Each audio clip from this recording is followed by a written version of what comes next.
ಹೌದು, ಇವತ್ತು ನೋಡಿದೆ ನಾನು.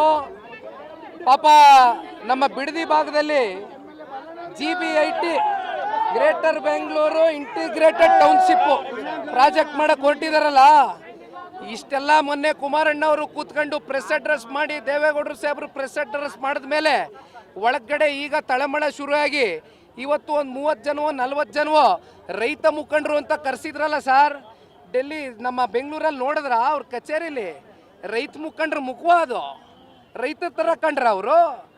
ಯಾವ ರಿಯಲ್ ಎಸ್ಟೇಟ್ ದಂಧೆಕೋರರು ದಲ್ಲಾಳಿಗಳನ್ನ ಯಾವನಾದ್ರೂ ಹೋಗ್ಲಿ ಹಸಿರು ಶಾಲ್ ಧರಿಸಿದ್ರೇನ್ರಿ? ರೈತರ ಥರ ಇದ್ರೇನ್ರಿ ಅವರು?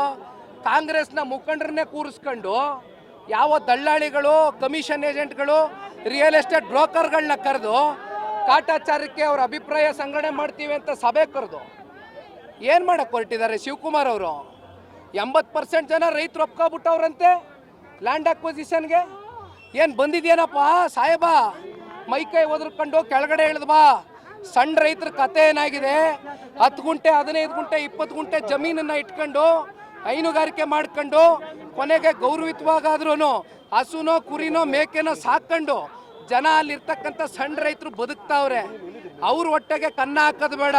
ಮತ್ತಿನ್ಯಾವನಿಗೋ ಕೋಟಿ ಕೊಡ್ತೀನಿ, 2 ಕೋಟಿ ಕೊಡ್ತೀನಿ, 3 ಕೋಟಿ ಕೊಡ್ತೀನಿ ಅಂತ ಬೆಂಗಳೂರಿಂದ ಬಂದು ಯಾರ್ಯಾರೋ ಪಾಪ ಇನ್ವೆಸ್ಟ್ ಮಾಡಿ ಜಮೀನು ಇಟ್ಕೊಂಡಿದಾರಲ್ಲ, ಯಾರ್ಯಾರ್ದು ಹೆಸರಲ್ಲಿ ಇನ್ವೆಸ್ಟ್ಮೆಂಟ್ ಮಾಡ್ಕೊಂಡು ಇಟ್ಕೊಂಡವ್ರಲ್ಲ ಇವರು.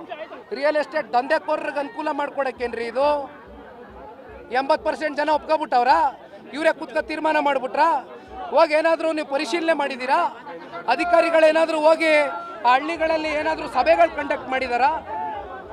ರೈತರನ್ನ ಭೇಟಿ ಮಾಡಿದ್ದೀರಾ? ನಿಜವಾದ ರೈತರನ್ನ? ಸಣ್ಣ ರೈತರ ಸಂಕಷ್ಟ ಗೊತ್ತಿದೆಯಾ ಅವ್ರಿಗೆ? ಈ ದುರಾಂಕಾರದ ಮಾತು, ದರ್ಪದ ಮಾತುಗಳು ಭಾಳ ದಿನ ನಡೆಯೋದಿಲ್ಲ. ಮಿಸ್ಟರ್ DK ಶಿವಕುಮಾರ್ ಸಾಹೇಬ ಅರ್ಥ ಮಾಡ್ಕೊಳ್ಬೇಕು.